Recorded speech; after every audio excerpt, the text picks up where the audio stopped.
This week on Dig Me Out, there's a demos, there's a wet synth mix, just give you a feel, an acoustic version of another.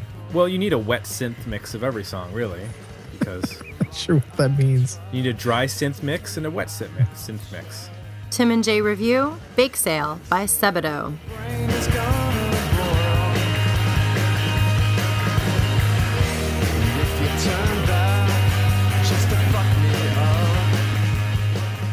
Hello and welcome to another episode of Dig Me Out.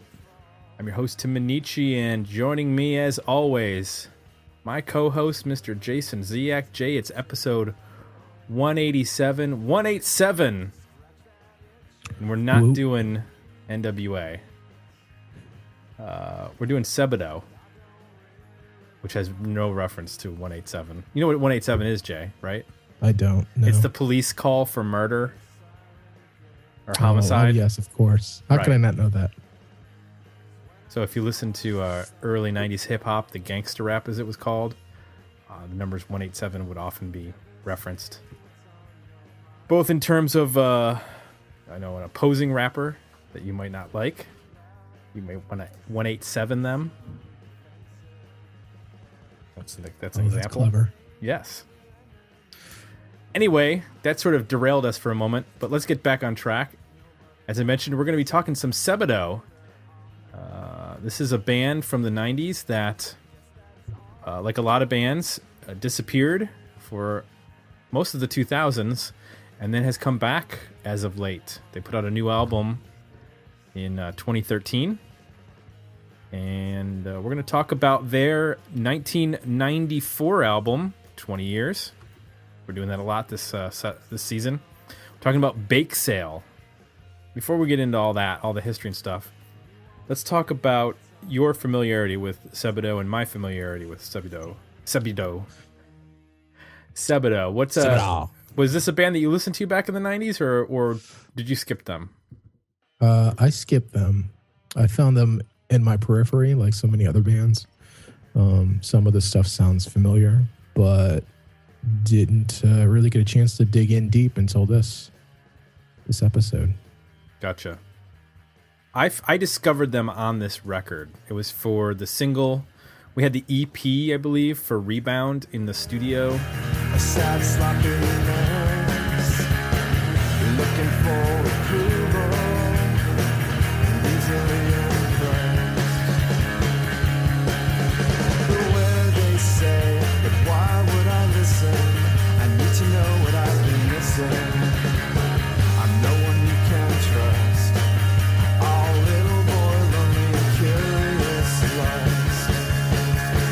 Confusion turns me upside down.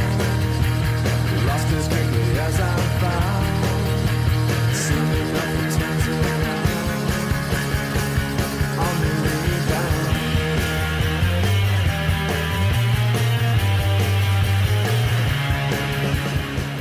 And then we also had the full-length album. But I liked this album and I liked these songs, but I didn't really get into this band until the next album, which was Harmacy, which I consider this almost like Bakesale Part 1, and that is Bakesale Part 2, because it's the same lineup for both of these albums, and it's the only time that this lineup plays together. And I feel like those two albums really complement each other, but the songwriting I liked a little bit more back then on Harmacy than on Bakesale. I don't know if that still holds up because we're not reviewing Harmacy, but we are reviewing Bakesale. And now would be a good time for those who are not familiar with Sebadoh. Listen into a little segment we call History of the Band. History of the band. So Sebadoh formed in 1986 in Westfield, Massachusetts by Eric Gaffney and Lou Barlow. And at the time, Lou Barlow was playing bass in Dinosaur Jr. So this was sort of like a 4-track side project that Barlow had. And Barlow and Gaffney released a cassette in 1987 called Weed Forestin, and it was released on Homestead Records. The name Sebadoh, by the way, is just a nonsense word. It doesn't mean anything. It's just something that Barlow said on a recording one time and ended up naming the band after that. So then the following year, in 1998, they released another cassette called The Freed Man. And that was also released on Homestead. Shortly after that, Lou Barlow was kicked out of Dinosaur Jr. There was a dust-up between him and Jay Massis. And that same year, Jason Lowenstein joined the band. So you had Gaffney on drums, Lou Barlow on guitar and bass, and then Lowenstein joins on guitar and bass, and there'd be some switching of instruments and whatnot. Played only 10 shows between 89 and 90, and their third album, Sebadoh 3, was released then. They toured with Fire Hose in 1991, and then signed to Sub Pop in the United States, which ended up their deals with in the UK were Domino and City Slang. Specifically for Germany was City Slang. In 92, they released 2 EPs. Their first album for Sub Pop was released, Smash Your Head on the Punk Rock.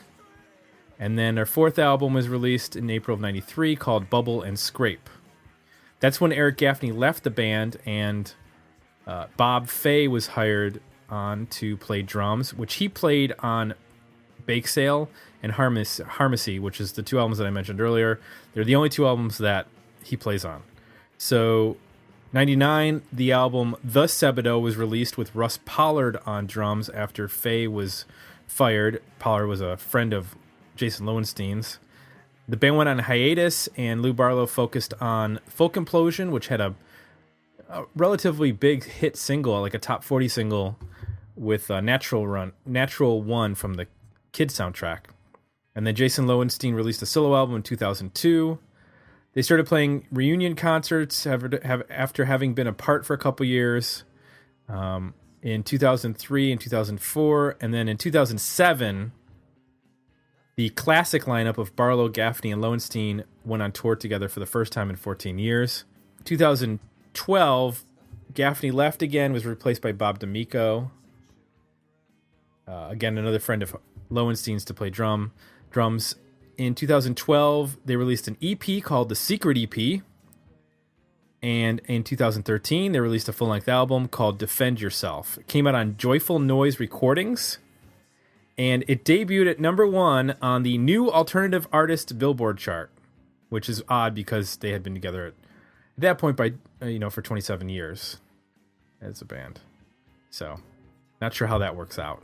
But that's the history, the long history of Sebadoh. So if you would like to suggest an album for us to review, visit the request review page at digmeoutpodcast.com. We did get some Facebook feedback on this record. Chris Cameron says, doesn't matter what I'm doing. When I hear the first lines of this record, I have to stop what I'm doing and instantly tune in. And he quoted a line from the first song, I'm not attractive today, I'm not a sight for sore eyes, from the song License to Confuse. And Kimberly McElroy says, my favorite Sebadoh album by far. So I mentioned that this was the first album with Bob Fay on drums. It's actually 3 people played drums on this record. Eric Gaffney, before he left, he'd already recorded drum tracks for 4 songs. Tara Jane O'Neill played drums on 3 of the songs, and then Bob Fay played on the remainder of the album, which would have been, this is a 15-song record, so the other 8 songs was Bob Fay. And we're reviewing the original 15-song release. We are not reviewing the, what is it, Jay, like 44-song re-release? Yeah. Yeah, let me take a quick look here. It's 40 songs. 40 songs. Yeah, 40 songs. That's a bit much. Yeah. So there's a demos. There's a wet synth mix for one song. Just give you a feel, an acoustic version of another. Well, you need a wet synth mix of every song, really, because not sure what that means. You need a dry synth mix and a wet synth mix. Looks like a good handful of songs just didn't make the record. So quite a bit there to go through. This was not a band that was in terms of songwriting, or maybe I didn't. Maybe I did. The songwriting on this album is split up. Lou Barlow wrote 9 songs and sings 9 songs. Jason Lowenstein sings and writes 5 songs, and then actually, new drummer Bob Fay, he contributed 1 track to this album. So one of the things we're going to talk about afterwards is the 2-songwriter band. I think we should get into that. We talk about. I thought it was two singer, and 2 singers. Usually, when you have 2 singers, you have 2 songwriters. True. Was what I found.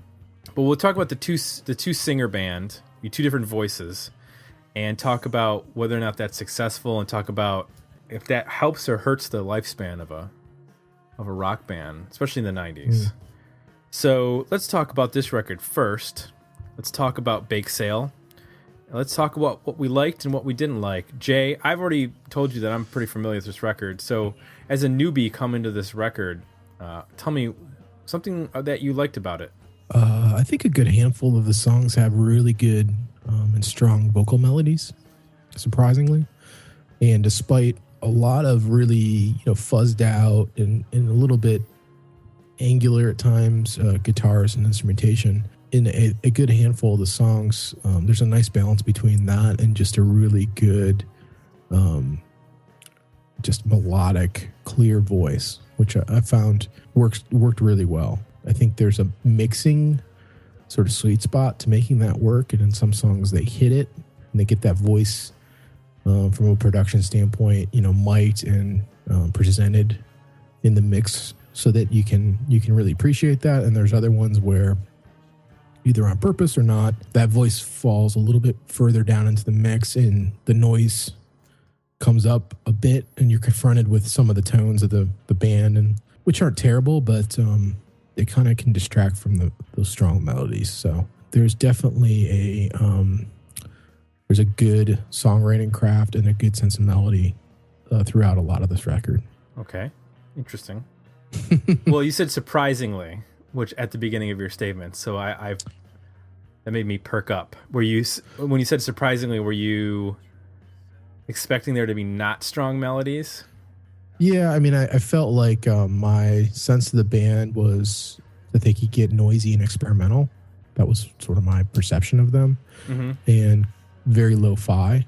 So, that was my bias going in. So I think I was a little bit surprised that for a lot of this record, that those elements are suppressed in a way to allow the melodic sensibilities of not just Barlow, because I think the Lowenstein songs have the same melodic attributes.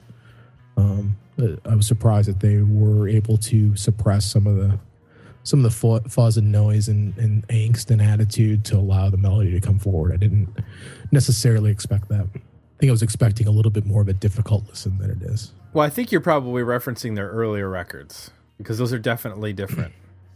I kind of liken this to, in the same way that Guided by Voices wrote a lot of songs and would pump out a lot of recordings. Lou Barlow was doing this. He was doing Sebadoh, which was a lo-fi recording project connected to Sebadoh. And then he was doing Folk Implosion. He's also done solo albums. I mean, he's had a lot of different outputs for music over the years. I feel like this is the record in the same way that when you get to the Guided by Voices record, Mag Earwig, that they did with Cobra Verde, that the production level takes a step up, and the songs are a lot clearer, the melodies are a lot sharper, the focus of the songs are more consistent throughout the album. And in terms of what I liked about this record, I think what they did well before, which was write very simplistic even songs that were maybe a minute or two, is that they took that simplicity, but they really stepped up the songwriting. So you have a song like License to Confuse, which is really built around this very simplistic melody, whether it's the guitar playing the melody or the vocal using the same melody.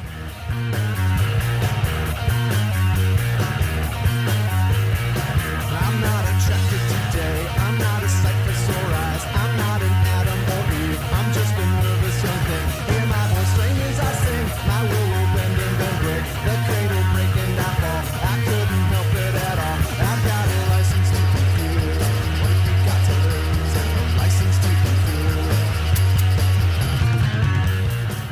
but that's what they use during the verses of the song, and it's really catchy, and it hooks you right away. I mean, this is not a band that spends a lot of time on long intros or solos or anything like that. I mean, these are very concise.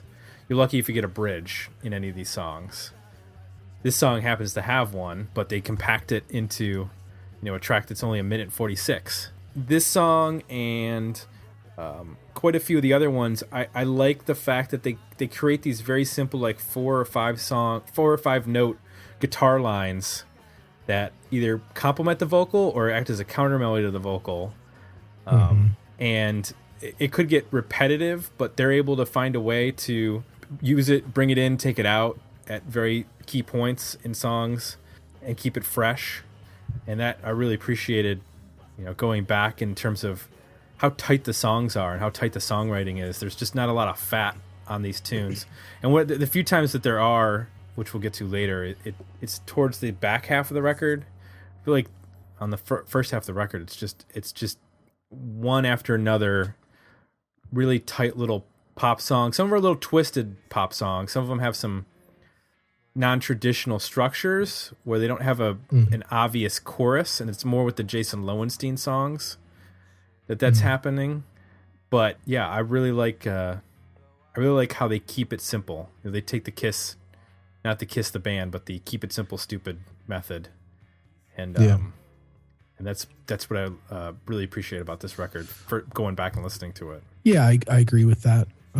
To the point where there's probably 3 or 4 songs in here where I wouldn't mind if they invested just a little bit more in them. I'm thinking of like Skull, which I think is a really strong song, really well constructed, great melody.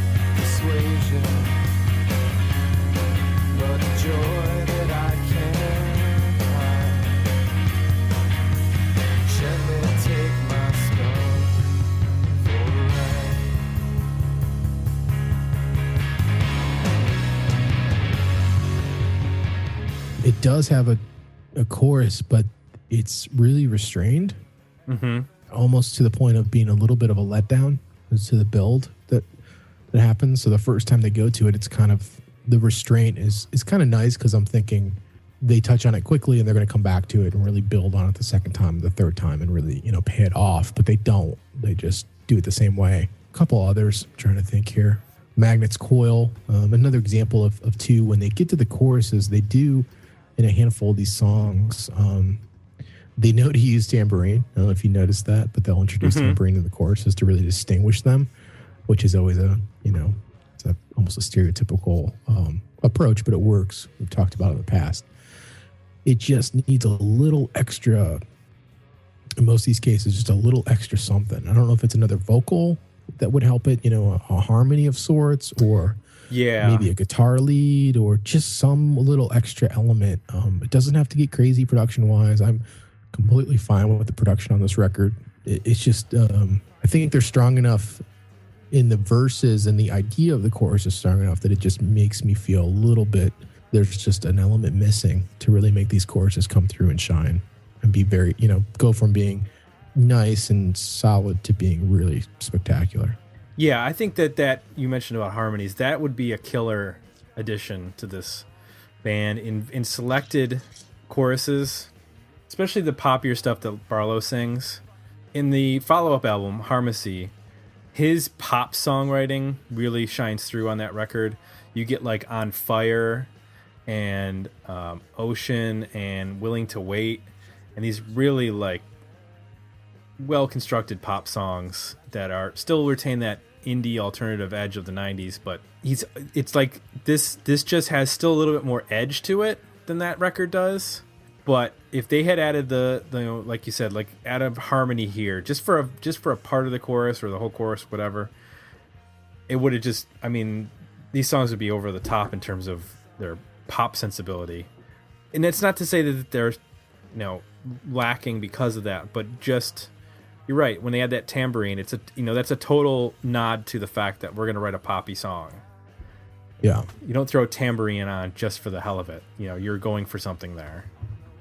And they do some dual vocal stuff. Like Careful has a little bit of something going on there with two voices. There's another tune where there's a falsetto main vocal and then another. Well, the falsetto I think is Temptation Ride. And that's actually Bob Fay, the drummer, singing on that song. Okay. Yeah. So I think it's just he has a different voice.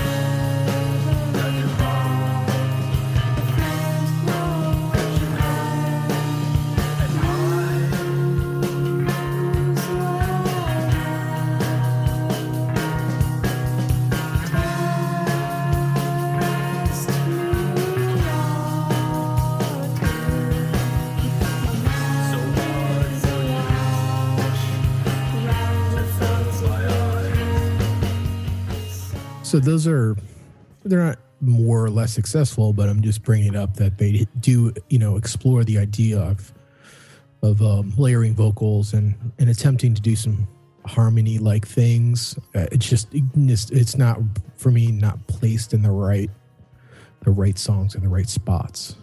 Right. I think is my complaint there. Well, one other thing I wanted to mention that I like, which we were going to talk about, is the two singer approach. Because Lou Barlow has a delivery that is fine. It's a little, sometimes on the slower songs, it's a little maudlin. He's a little sad. He's a sad guy. Yep. And I think that Jason Lowenstein brings some of that edge to this band that I really like. And you mentioned Careful is one of the tracks of his that I like. Not Too Amused is another one. So is that him singing on Careful? Yes. Oh, okay. It's not that discernible to me which one of them is singing. Well, I think it is because Lowenstein is willing to scream and yell. And he's willing to get up there. Lou Barlow doesn't ever, as far as I can recall on, these two records that I'm referencing, Bakesale and Harmacy, it's always Jason Lowenstein that's the one that's going up there with his voice and screaming or what have you. Now that works in some cases and that doesn't work in other cases. It works for me on like Not Too Amused, where he gets intense.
I thought that song was a little too, I don't know, stereotypical grungy. You know what I mean? Like it just seemed, that was one of the songs that I had marked as like borderline boring alt rock, you know what I mean? In the 90s indie alt rock stuff.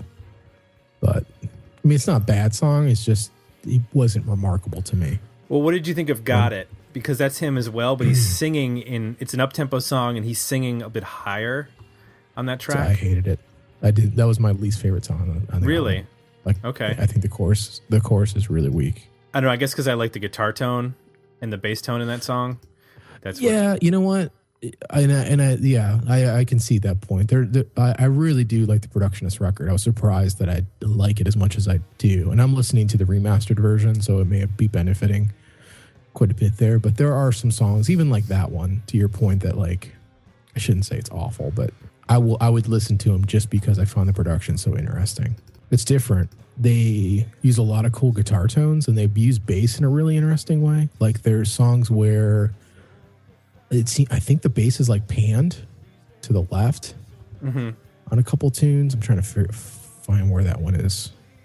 That it really stuck out that it was panned that way. But they'll do things like guitars will get really, really small. Or there's a couple spots where they'll like mix in electrics that aren't amped, to add texture.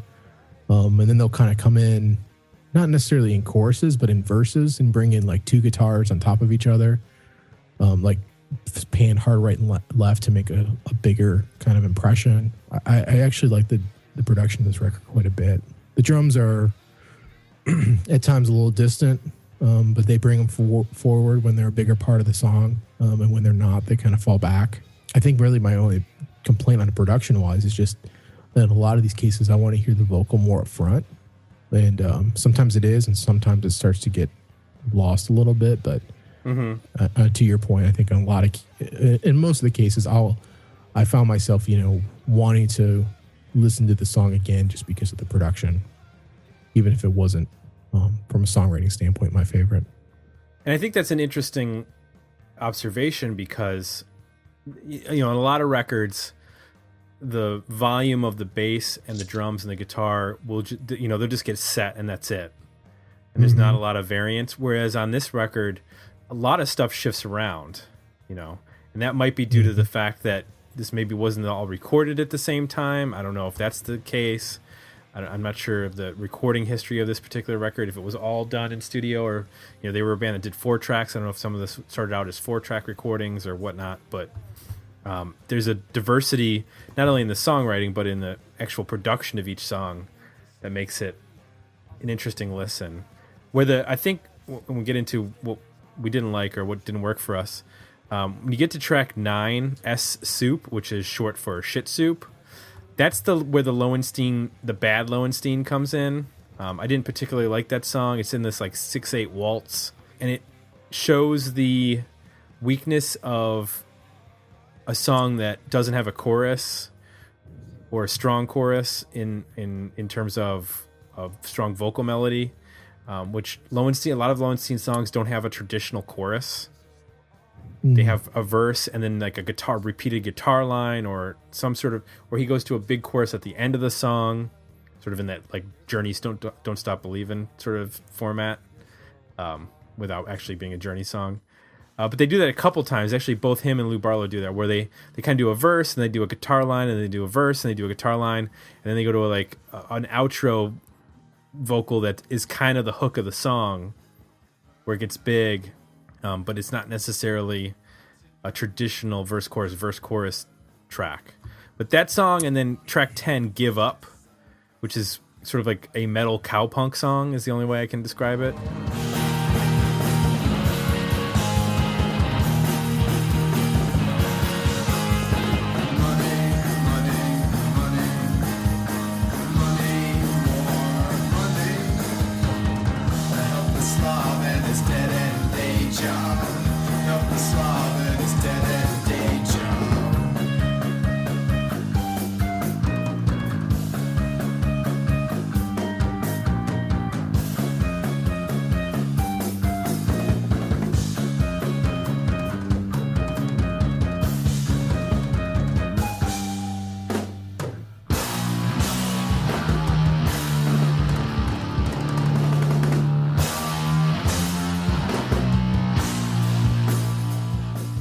That middle part of the record there, luckily, ironically enough, rebounds with the song Rebound.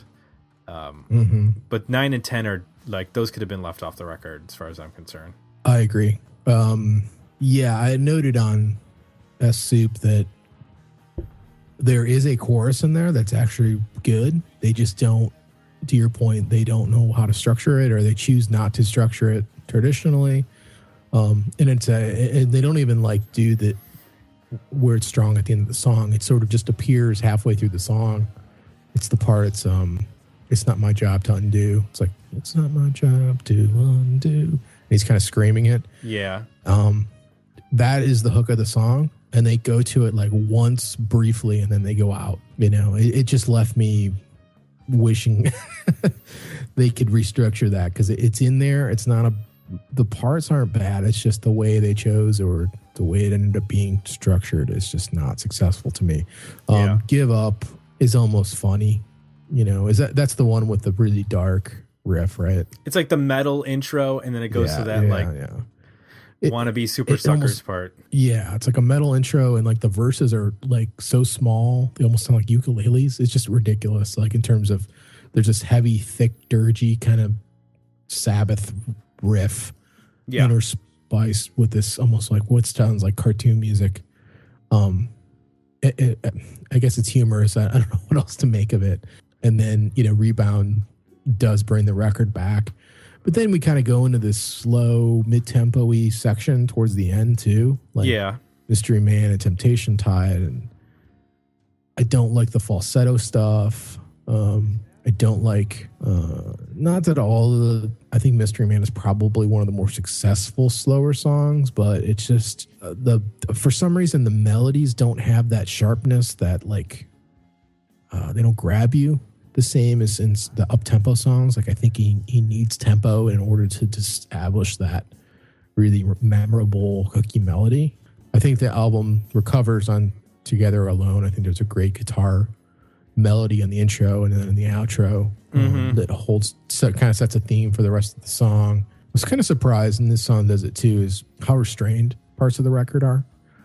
Obviously, they let loose, you know, in portions and do that quite often, but there is a lot of restraint, which is interesting to me. I didn't expect that. Like, they don't, even in some of the choruses, like I mentioned, like they don't go all in with volume and distortion and fuzz and that kind of stuff. You know, they kind of keep it pulled back. The drummer plays a little bit, doesn't play like as hard all the time. I was kind of surprised by that. For some reason, I didn't expect that much attention to restraint and dynamics as the record has. Well, I think there's quite a bit of traditional songwriting techniques going on, in terms of, like, a lot of these songs are so simple they remind me of like almost like 50s, you know, original early rock and roll.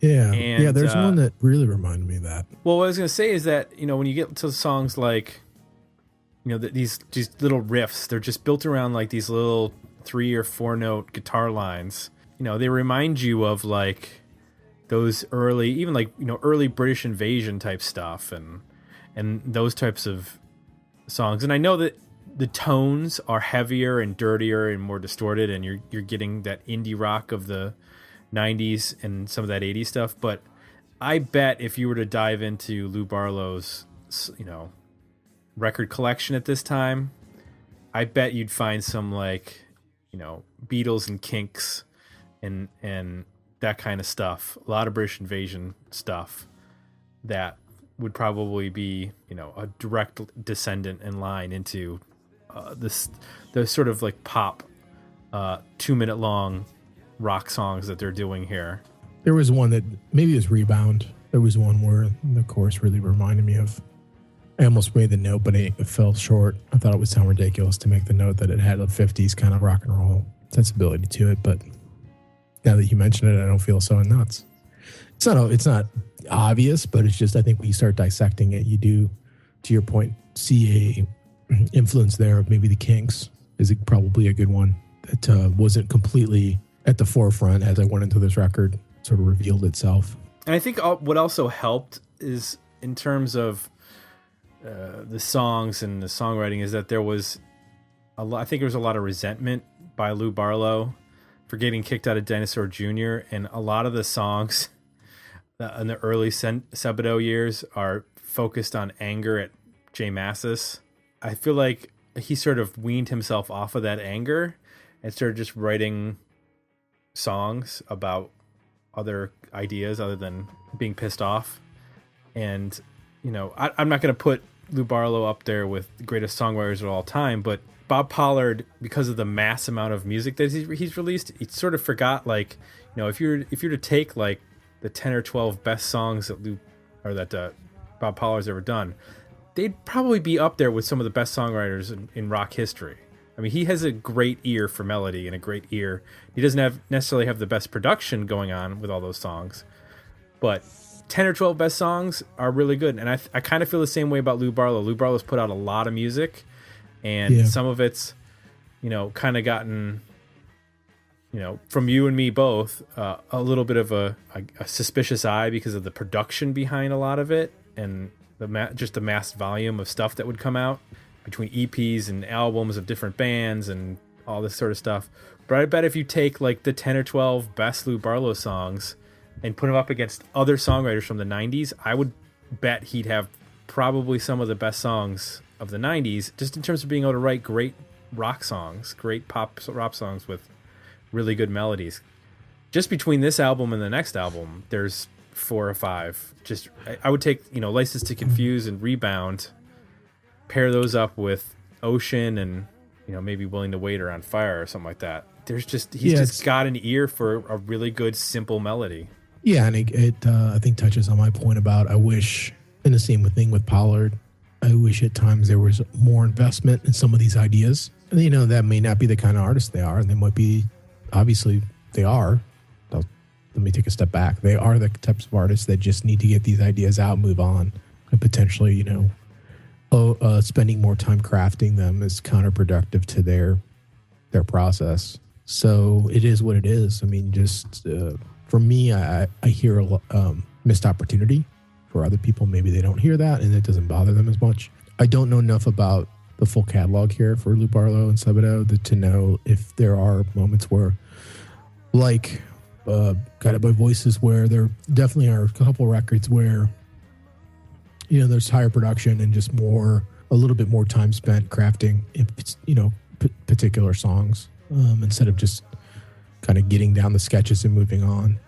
I don't know if that's happened with this band or if this is the record where they intended to do that, but yeah, it's interesting. Very, very similar in terms of potentially how they go about creating music. Let's jump into our ratings for this record. We're the album, better EP, decent single. Jay?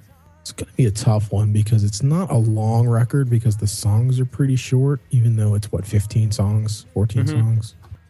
I have 3, 4, 5, 6, 7 songs.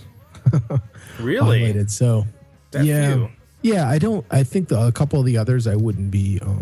I think you can make a record out of it at 10 songs. I think if you included 3 others, they're not bad. They're just, as I'm really honing in on the ones that I reacted to and thought were the strongest, I'm at 7.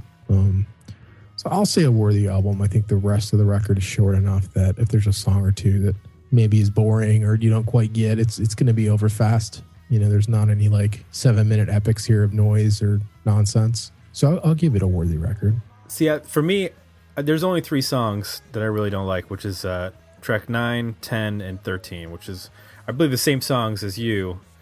Mystery Man is an okay song for me, but after that, I got like 11 songs that are straight up. They're not going anywhere. They're staying on this record. Yeah. So 11 to 12 songs is going to be my album. So this is definitely a worthy record for me. I want to get into whether or not then, as a 2-singer band, is it successful as a 2-singer band? And let me put it to you this way. Did there need to be 2 singers? Did it make a difference to you? Did it cause any sort of second thoughts? No, I mean, I honestly, in the majority of the cases, I didn't discern that much between the 2 voices, which isn't necessarily a bad thing. The cases like you mentioned where there's somebody's, closer approaching a scream, in the cases of there being a falsetto, I didn't necessarily love those parts, especially the falsetto. I thought was really weak. Mm-hmm. So I think from a songwriting standpoint, I think the album benefits from having some different points of view here. I think all Lou Barlow songs may have gotten, like you said, a little too sad. There's maybe through collaboration or just another person just taking the song, presenting their own song, provided enough variety on the record to make it, I think, more interesting than if you had one But vocally, I like I said, it sounds pretty damn close to me that it's not adding a ton of value. And I wonder how many times there are two singers and you don't realize it, because when I Googled, two singer bands, a couple came up that I went, I didn't really think about them as being a two singer band. One of them was The Clash. Oh, which yeah. is Yep. Mick Jones and Joe Strummer. And Mick Jones actually sang some of the biggest hits for that band, like Train in Vain and Should I Stay or Should I Go, which I didn't really realize that. I just figured Yeah, it was it's not Joe always. Strummer. I guess if I had to think about it, I could tell you which one was singing, but in most cases, it's just The Clash to me. Like, I don't Right. stop and say, oh, this is a Strummer song. Here's another one. Do you think of The Who as a two singer band? Well, that's interesting, because I'll throw a 90s band out that it's probably in the same case, Oasis. Right. I was going to lead right into that, where you have basically the guitar playing songwriter of the band, and then you have the front man who sings, who doesn't really write as much or at all. Yep. I think in both those cases, my initial reaction is to say they're a one singer band, just because the lead singer is just what pops into mind as a visual. But I think you'd have to say that technically they're both two singer bands. Well, what do you have to sing to become a two singer band? Like, here's my question. So the Goo Goo Dolls are a two singer band. Not once ever has a Robbie Goo song been released as a single. They're always the Johnny Goo songs. It's Johnny Resnick and Robbie Takic. But I'm just referring to him as Johnny Goo and Robbie Goo. That's what they call them back in Buffalo. Yeah, we call them the Goo Bros. And I don't think I would bet that a lot of people don't know, if they just listen to the radio, don't even know that the Goo Goo Dolls have two lead singers. But those are like, if there's 10 songs on a record, 4 of them are going to Robbie. So it's almost 50%. Is it still that way? Does Robbie still get that many songs? I haven't listened to an album of theirs in quite some time. I haven't either. But I know their early stuff pretty well. But Right. Oh, I know everything up to, say, Boy Named Goo. well, I know, and then the follow up after that, which I don't remember the name of the what that album, was. but it had Black Balloon on it and Slide, and it had a couple of songs on it. I hated that song. That were singles. I actually discovered them on Superstar Car Wash, if you want to get technical, because of the We Are the Normal song that they had co-written with Paul Westerberg. That was a big hit in Buffalo. It was not a big national hit. It was on the radio in Cleveland too. Okay. And then I went back and got like Hold Me Up. And I'm a big fan of that album. I like February Stars. Or is it called February Stars? And they do the song with Lance Diamond, Never Take the Place of Your Man. There's quite a few. The early stuff I don't care for.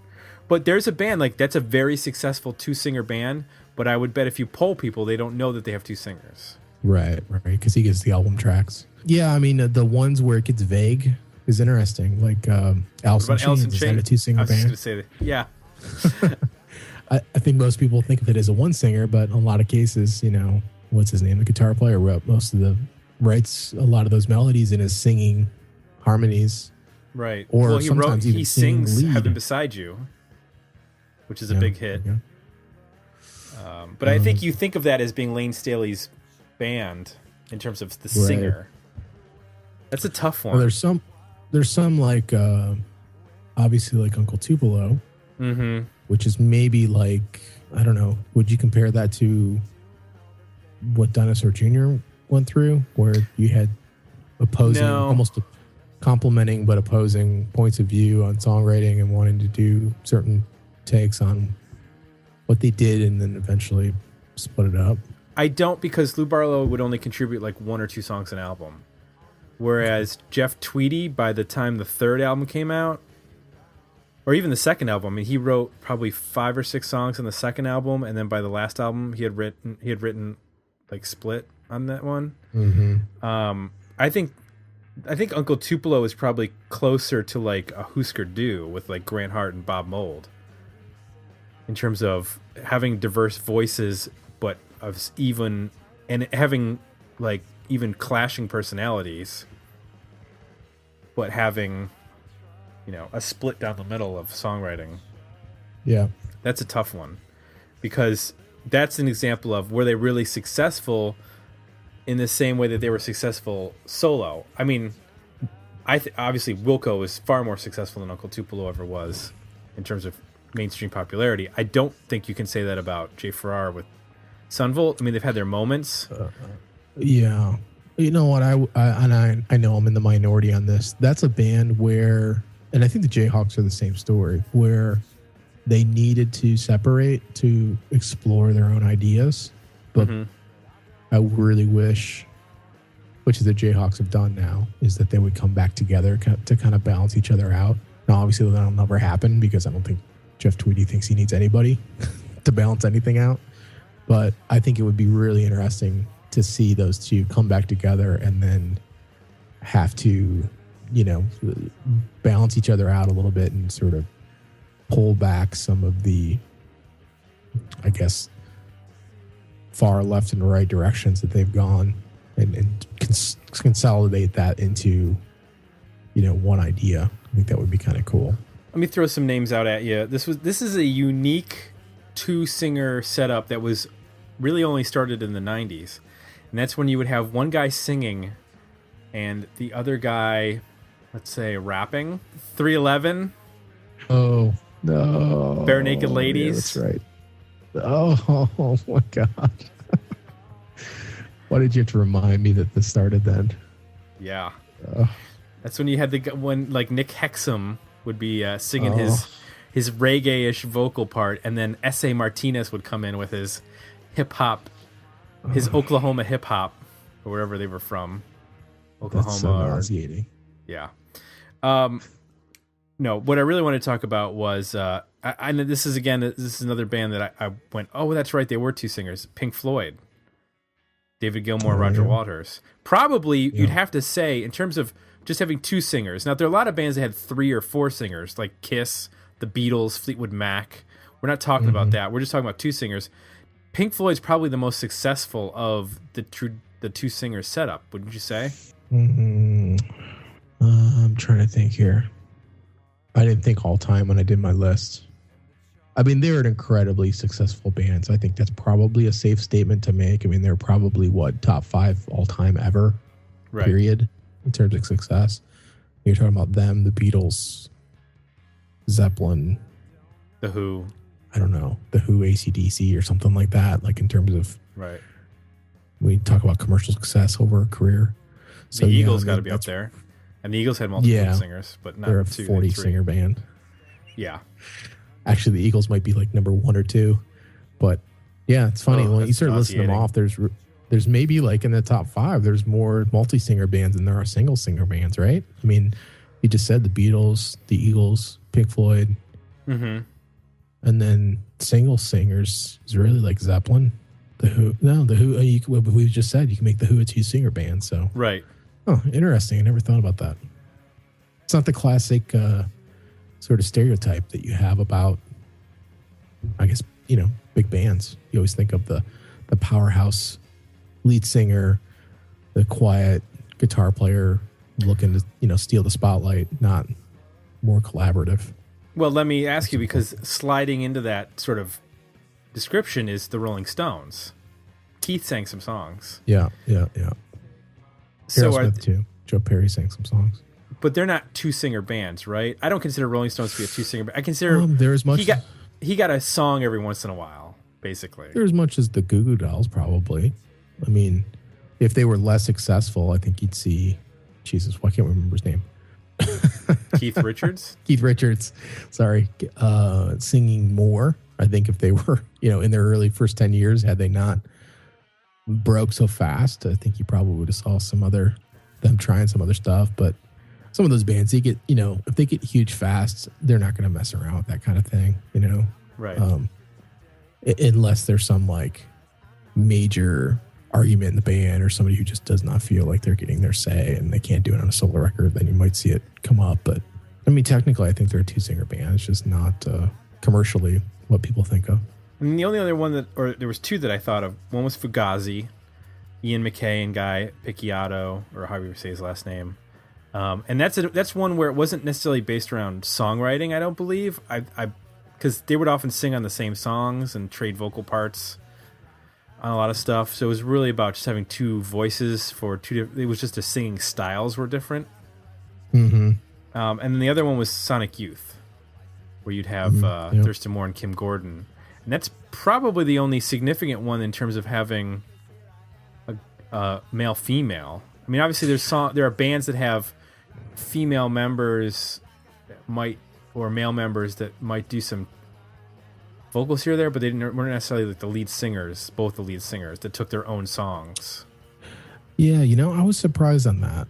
And we haven't done exhaustive research on this, so please leave comments if you can think of some. But yeah, I expected, as I sort of went through lists and things, to see more bands where there was maybe a female lead and then a male, more prominent, or vice versa, like a male lead but a female that wasn't just a backup that actually came in and sang lead. I couldn't really think of any other than Sonic Youth. Like the Pumpkins never really did that, right? And no, Darcy never sang. I don't know. It seemed like there was a lot of 90s bands that had female members, but there wasn't a lot of like exchange between the two in terms of vocal responsibilities. Which is no, you know where you got that? that? You got that in hip hop. Yeah. Where there'd be like the song where the male and female would sing, rap back and forth. And I know that's a theme that through some of the records we've reviewed, which are obviously obscure. That's why we are reviewing them. But that's been an element that when we do hear it, I feel like we both respond to it really well. We've come across it in our show here, but in terms of commercial success, I'm not drawing a blank. It almost it really makes me wish that Evan Dando and Juliana Hatfield had just done a full album together singing, because she sings on a little bit of one of the Lemonheads albums, but it's not the whole record. But I really wish they had sung together and done a whole record of just them trading songs back and forth or just doing harmonies on every song, and that would have been interesting. Really, the only thing the only thing I can think of is the Susanna Hoffs and Matthew Sweet covers albums that have come out in the last decade. Where sometimes they'll take a lead or sometimes they'll do harmonies, and it kind of changes from song to song, but that's about it. That's all I can think of. So yeah, definitely if people have thoughts on that, chime in, please. I'm sure we missed some. I had a couple that were I'm not sure about. I think they might be two singers, but they're so similar and blended you can't quite tell. Like Meat Puppets, I think they both sing. Presidents of the United States, didn't they have two guys singing? And then Sloan. Even though Sloan I like Sloan a lot and I'm really familiar with their material, I don't know the breakdown of the band that well. Like I don't know who writes and who sings what. I just kind of listen to it. I understood that everybody in Sloan plays every instrument and sings. Yeah. Yeah, that was the sense crazy. I got. I've just never looked at it from a breakdown standpoint. Right. Well, yeah, we definitely want people to chime in. Mention some bands that you think we missed regarding two singers, whether it's two males, two females, what have you. I just thought of one right now, Veruca Salt. Oh, there you go. There are two female lead singers. Yeah.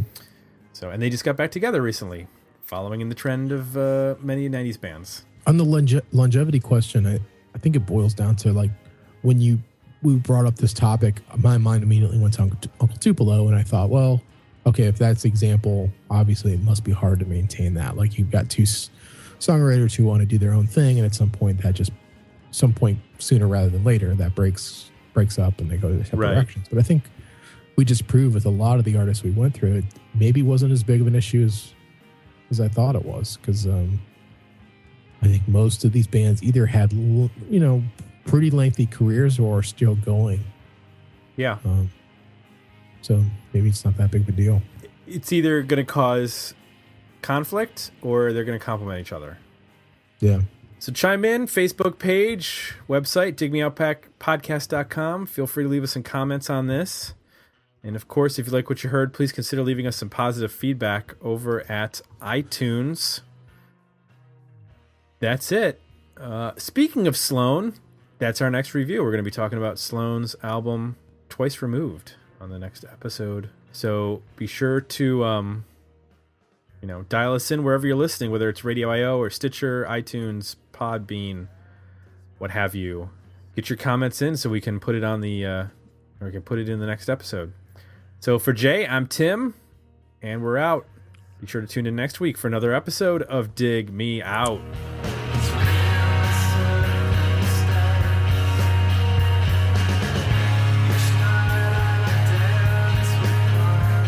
Join the conversation about this episode at digmeoutpodcast.com, where you can find links to our Facebook page and Twitter feed, as well as links to our Request a Review and merchandise pages.